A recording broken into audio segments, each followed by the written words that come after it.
Good day everyone, today I will present you my learnings about the star formation and its evolution.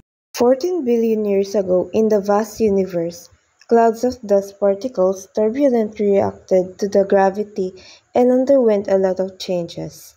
These scattered gas and dust particles clumped together in a complex process that resulted in gigantic forms known as nebula.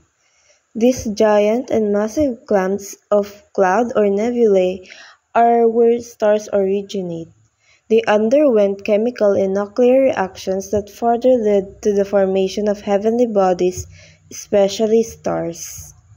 Next, protostar is the primal stage of the star's life.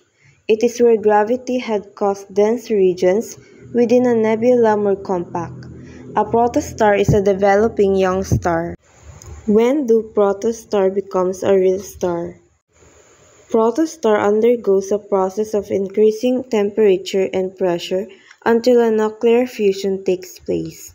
Once this process of thermonuclear fusion of hydrogen to helium stabilizes, a star is born.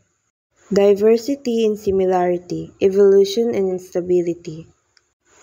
Are all stars the same? Stars may look the same, but they are diverse as living creatures on Earth. They have characteristics unique to each kind.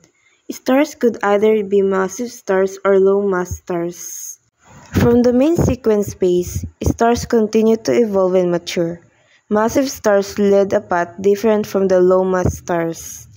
Take note, the massive the star is, the faster it evolves.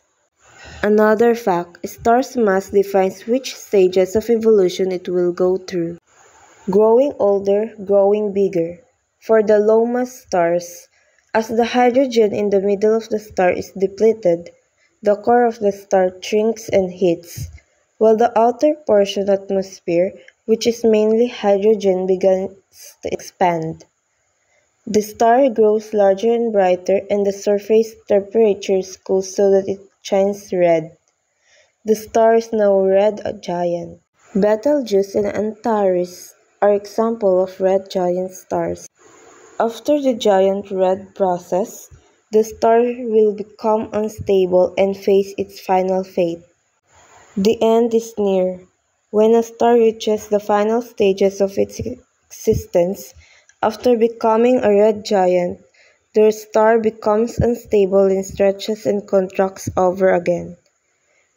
As the last gas in the outer layers of a star is swept out, it forms an expanding shell around the center of the star, named planetary nebula.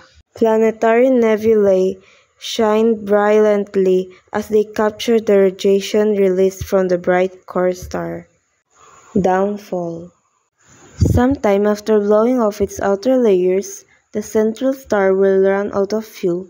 When this happens, the central star starts to die.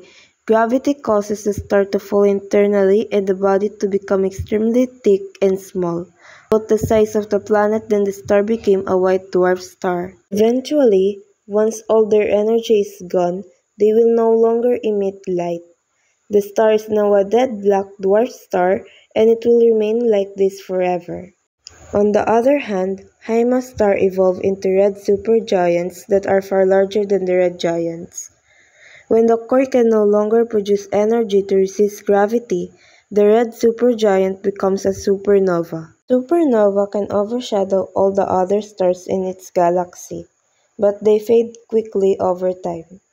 The central star left behind is either made of neutrons and is called a neutron star, or if the initial star is massive, a black hole is formed.